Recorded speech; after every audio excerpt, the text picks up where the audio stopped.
Risalah Aswaja pasal kelima. Berhati-hati memilih guru dan mencari ilmu agama. Suatu keharusan berhati-hati dalam mencari ilmu dan tidak mengambilnya dari orang yang bukan ahlinya. Ibnu Asakir meriwayatkan dari Imam Malik radhiyallahu anhu, janganlah kamu menuntut ilmu dari ahli bid'ah maupun dari orang yang tidak selektif mendapatkannya. Jangan pula menuntut ilmu dari orang yang berbohong, sekalipun tidak sampai mendustakan hadis Nabi Shallallahu Alaihi Wasallam. Ibnu Sirin meriwayatkan bahwa ilmu itu sebenarnya adalah agama. Lihatlah dari siapa kalian mengambil agama kalian. Jadi tidak hanya ilmunya, tapi dari siapanya itu juga penting. Imam Dailami meriwayatkan dari Ibnu Umar bahwa ilmu itu sebenarnya adalah agama. Sholat juga pada hakikatnya adalah agama. Perhatikan dari siapa kalian memperoleh ilmu itu dan bagaimana kalian menunaikan sholat, karena kelak kalian akan ditanya tentang semua itu. Janganlah menimba ilmu kecuali dari ahlinya, yakni seorang yang adil dan thiqah, terpercaya dan bertakwa kepada Allah. Berhati-hati terhadap fitnah ahli bid'ah dan orang-orang munafik. Imam Muslim telah meriwayatkan dalam hadis sahih bahwa Rasulullah Shallallahu Alaihi Wasallam bersabda, akan ada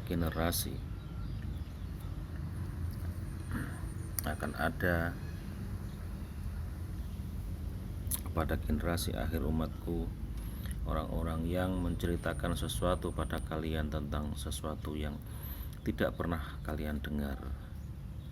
Begitu juga orang-orang tua kalian. Berhati-hatilah kalian dan waspadalah. Zaman akhir, peringatan dari Nabi. Generasi akhir loh ini, orang-orang yang menceritakan sesuatu kepada kalian tentang sesuatu yang tidak pernah kalian dengar. Mengada-ada. Hati-hati.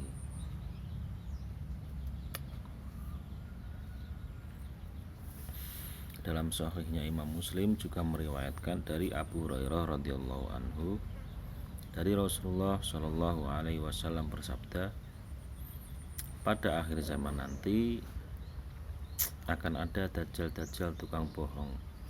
Mereka memberitahu kalian tentang sesuatu yang tidak pernah kalian dan orang tua kalian dengar.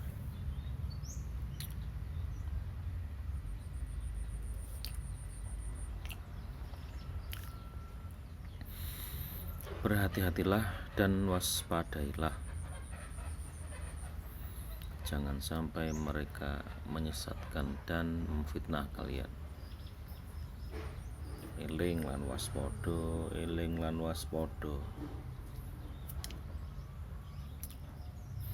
Jangan mengada-ada.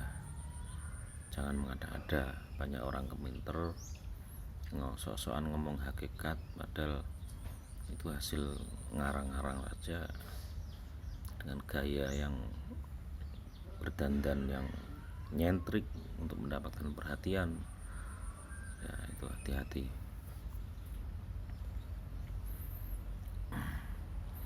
Disebutkan dalam Sahih Muslim dari Amr bin As radhiyallahu an, ia berkata,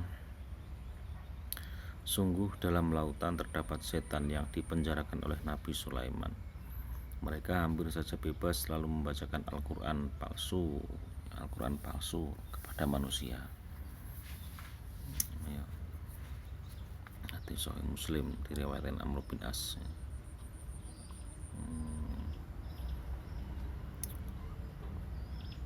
Jadi yang dipalsukan untuk Al-Quran, kalau enggak ya tafsirnya itu.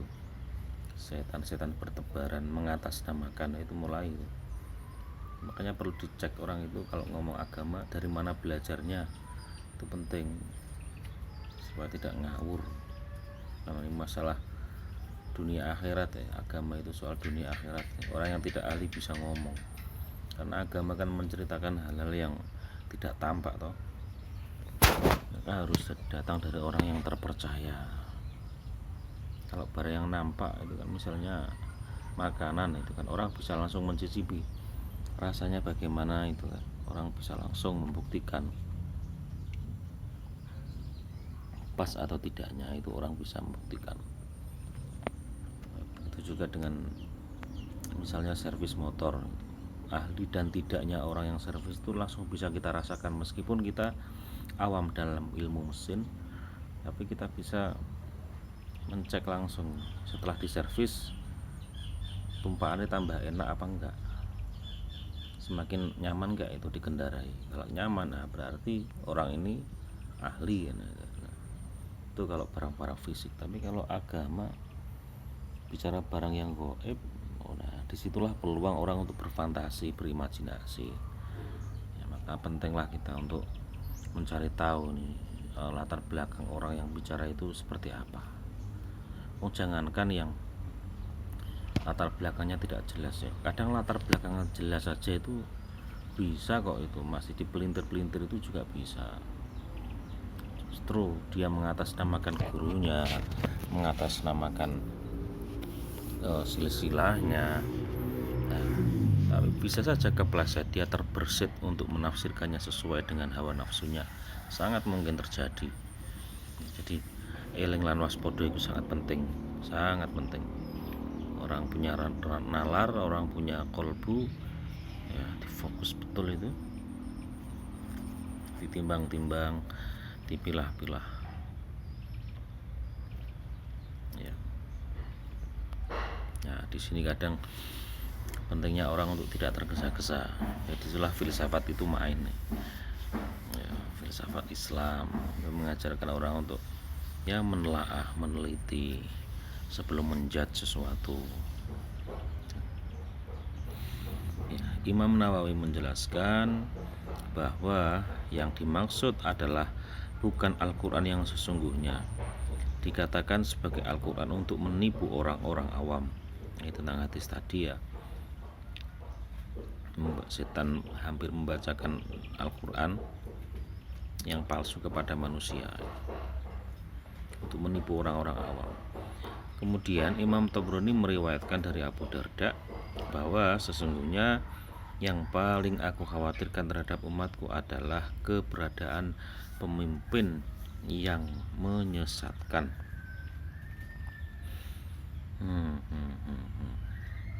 Imam Ahmad meriwayatkan dari Umar radhiyallahu anhu bahwa sesungguhnya yang paling aku khawatirkan terhadap umatku adalah keberadaan orang-orang munafik yang fasih lidahnya. Orang pandai bicara, ya, menebar fitnah, padahal bicara agama tapi sejatinya itu hanya kedok lah, itu loh. Gimana cara mendeteksinya itu ya?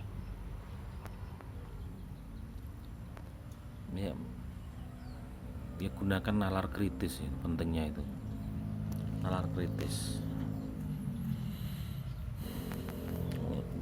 Orang pandai bersilat lidah itu bisa mengelabui banyak orang, apalagi kalau punya kekuasaan. Dan itu diwanti-wanti oleh Kanjeng Nabi itu di zaman akhir. Sudah zaman akhir ya kapan lagi ya, zaman era sekarang ini ya, serba-serbi, zaman akhir serba-serbi, baik buruk bercampur.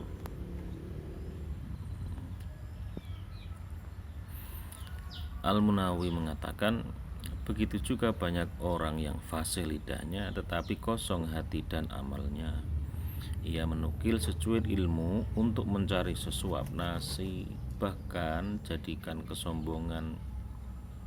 Dia mengajak manusia menuju Allah, tapi ia sendiri berpaling darinya.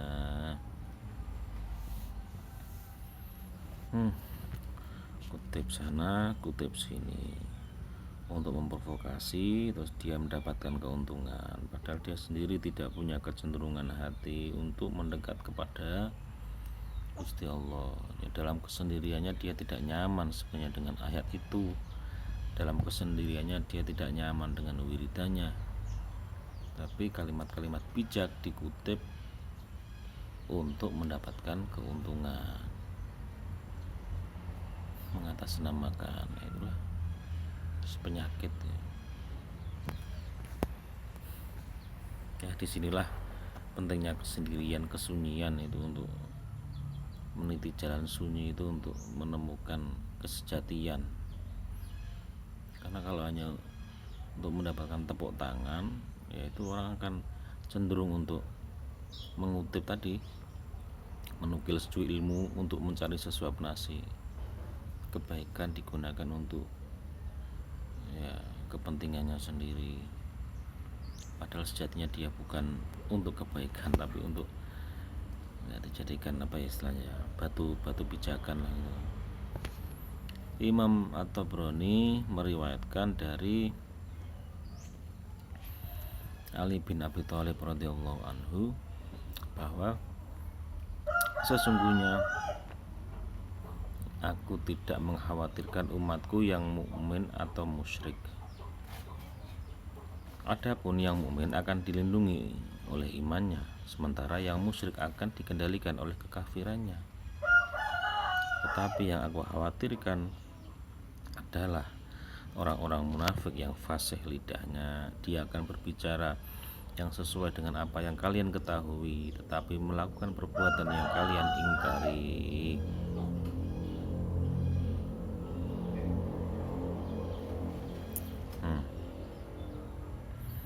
Ali bin Abi Thalib cerdas ini, tidak mengkhawatirkan yang mukmin atau yang musyrik, karena yang mukmin sudah dilindungi oleh imannya, yang musyrik dikendalikan oleh kekafirannya. Ini kekafiran pun mengendalikan, dia terkendali sehingga dia bisa terdetek oleh kekafiran. Karuan jelas kan itu, kufur jelas. Makanya kalau si Wahabi itu sering mengatakan musyrik, selawatan sirik, terlalu berlebihan dalam mengkhawatirkan kesirikan, apalagi umat Islam, orang yang sudah bersyahadat dituduh musyrik itu berlebihan, lebay. Yang terjadi adalah memecah belah. Ya, orang-orang fasih lidahnya memusyrikan orang Islam, memusyrikan selawatan. Dan mereka berbicara atas apa yang kalian ketahui. Ya, misalnya orang Islam mengetahui Al-Quran, mengetahui hadis, mereka berbicara itu, tapi melakukan perbuatan yang kalian ingkari. Permusuhan kita ingkari, tapi mereka melakukannya. Ya, memecah belah, kita mengingkari itu, tapi mereka melakukannya dengan bicara ya fasih dalam hal Quran dan hadis. Ziyad bin Hudair berkata, Umar berkata kepadaku, tahukah kamu apa yang menyebabkan Islam hancur? Aku menjawab tidak. Kemudian Umar berkata, yang menghancurkan Islam adalah kesolehan orang alim, perdebatan orang-orang munafik.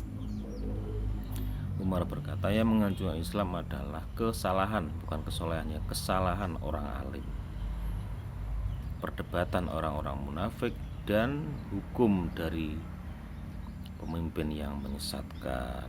Nah, itu loh. Sayyidina Umar gitu, peringatan-peringatan dari para sahabat. Karena orang salim ya, orang-orang alim yang salah, dia akan punya argumen.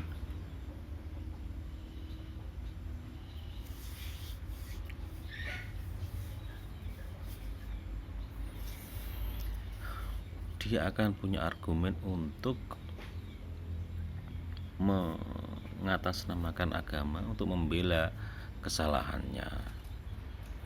Ini contohnya lah, misalnya ya orang yang dikenal alim gitu, kemudian dia berceramah misalnya tentang ridhollah fi ridhol walidain. Oke, hadisnya benar. Wasuhtullah fi suhtil walidain, hadisnya benar. Nah, terus dia menjelaskan anak pirapi kudu nyembah wong tuane. Wong tua ku masih salah kaya apa ndah, kudu tetep di benerno. Lah dalah. Ya ini kan sudah mulai nafsu ini. Sudah mulai nafsu yang muncul, tapi karena sudah dipanggil kecelok kiai, sudah dipanggil sebagai mubalek, dia kan selalu punya argumen untuk itu ya, sehingga hak dan kewajibannya itu tidak seimbang, sehingga si anak ini seolah-olah harus menuhankan si orang tuanya gitu. Padahal posisi anak dan orang tua itu ya anak, orang tua ya orang tua. Anak itu titipan. Ya, memang ridho walidain, tetapi kan kullu mauludin yuladu ala fitratin, itu artinya diseimbangkan. Jangan sampai orang alim ini justru menjadi penindas, legitimator untuk menindas. Banyak loh orang tua yang merasa berat disembah terus kemudian nyosot no anak, itu banyak. Karena apa? Pengajian banyak itu. Karena pengajian.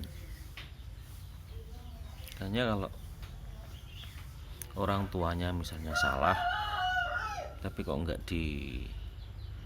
dibenarkan oleh anaknya, itu anaknya didoakan untuk masuk neraka. Ada yang seperti itu. Anaknya didoakan muga-muga rezekimu koyo rezekine pitik. Ada orang tua yang seperti itu. Dengan muga-muga dibales anakmu sampeyan anakmu nakal koyo kowe. Ada orang tua yang seperti itu. Terus mengatakan anak setan kondi. Ada orang tua yang seperti itu, bahkan banyak yang mungkin para mubalik tidak tahu. Itu banyak itu diperingatkan oleh Sayyidina Umar ya. Orang alim yang salah, kesalahan orang alim dalam menjelaskan sesuatu itu berbahaya sekali, sangat berbahaya sekali. Orang tua merasa berhak untuk mendoakan nyosot no anak. Dongane wong tua kuwi mandi. Terus menyesatkan anaknya untuk menakut-nakuti anaknya. Itu banyak terjadi hal-hal seperti itu. Jadi wahai para mubalek, wahai para kiai, ya Anda yang dikenal alim, ya berhati-hatilah dalam menjelaskan sesuatu kepada jamaah. Berhati-hatilah karena secara diam-diam itu masuk ke dalam kesadaran para jamaah dan membuat mereka melanggengkan kesalahan itu. Sekarang banyak anak-anak muda yang hidupnya nggak karu-karuan, nggak jelas ya, misa-miso di warung kopi, ketemu temannya nggak jelas, orientasi hidupnya nggak jelas. Itu apa? Rata-rata ya pernah disumpahi sama orang tuanya. Kenapa orang tua itu menyumpahi anaknya? Karena salah satunya karena pengajian mendefinisikan ridho walidain itu secara mutlak, ketaatan mutlak pada orang tua. Ya, kan ketaatan itu dasarnya kalau sama manusia itu kan kerelaan itu karena kebaikan. Al insanu abdul ihsan ya, kalau orang itu hatinya diberikan kebaikan, apalagi anak, maka dia akan secara alam bawah sadar itu akan merespon dengan baik juga kepada orang tuanya. Itu cetakan Allah seperti itu fitrahnya. Nah, tapi kalau si anak itu kemudian disumpahi, dimarahi, diberikan kekerasan, dia akan cenderung untuk mencari pelarian. Kalau sudah mencari pelarian, dia akan melakukan penyimpangan. Kalau sudah menyimpang terus didongakno kualat, didongakno elek, kiainya menambahi lagi penceramanya. Anak gak wong tua dan ini, tanpa diketahui apa sebabnya. Nah, itulah kesalahan orang alim yang banyak terjadi tapi belum disadari sepertinya oleh para mubalik dan para kiai. Ini nyuwun sewu, rata-rata seperti itu kesalahan orang alim ya. Kemudian yang berlebihan lagi yaitu tentang masalah pernikahan, sehingga terjadilah tidak bisa menghormati orang yang belum menemukan kecocokan dengan lawan jenisnya, sehingga dia belum menikah, belum menemukan jodohnya, atau misalnya sudah mengalami perpecahan rumah tangga. Ya kok kadang saya melihat orang-orang yang mengaku ateis itu kok lebih bisa menghormati ya dan menghargai pilihan hidup atau keadaan kehidupan seseorang daripada orang yang yang belajar ilmu agama menjadi alim terus dia malah menghakimi, ini kan aneh. Kok tidak bisa menghormati kondisi orang kan itu. Benar lah itu orang yang belum menikah itu digojloki habis sih kalau dalam tradisi kebanyakan ya, umat Islam yang saya tahu di di Indonesia ya, di Indonesia. Latar belakangnya apa? Apakah agama mengajarkan orang untuk menghina, menggojlok orang yang belum menikah? Apakah seperti itu? Apakah Nabi mengajarkan itu? Kan agama itu untuk mengangkat derajat manusia. Ya Allah saja mengangkat derajatnya anak Adam, nah gitu. Walaqad karramna bani Adam. Katanya Allah memuliakan bani Adam.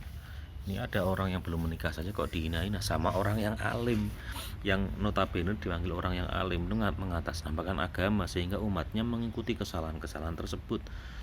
Ini apa kan gitu.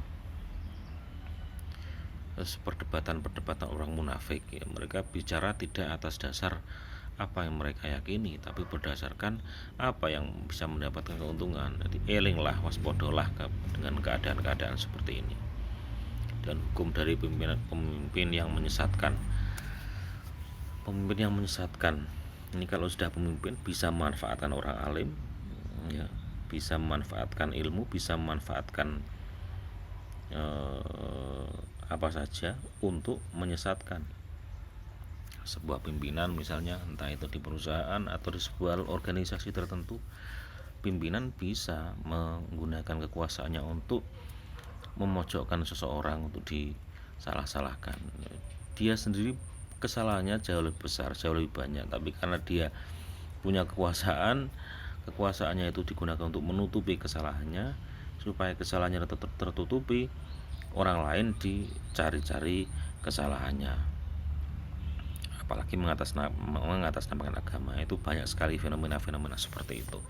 Jadi untuk para pelajar ya, untuk Anda orang yang belajar agama, saran saya ya jangan hanya kitabnya tok yang di sinaoni, karena kitab itu ya bagaimanapun juga dia ilmu garing ya, sehafal apapun kan tape recorder rekaman itu bisa lebih hafal itu. Tanpa otak pun rekaman itu bisa merekam dan bisa membunyikannya itu ya, berkali-kali. Kapan kita bunyikan rekamannya, dia akan mengucapkan sesuai dengan apa yang terekam, sesuai hafalan. Lah kalau hanya untuk hafalan saja ya manusia kalah sama rekaman.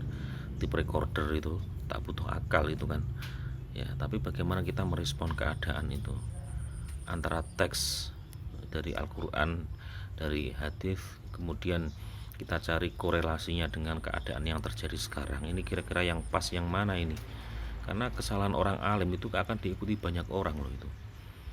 Terjadi bully sana bully sini, itu juga kesalahan orang alim. Ini bahaya sekali. Makanya Sayyidina Umar mengingatkan ini sudah tepat ini.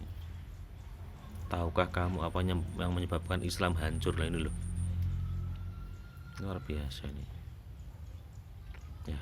Hati-hati ya, hati-hati zaman kok ini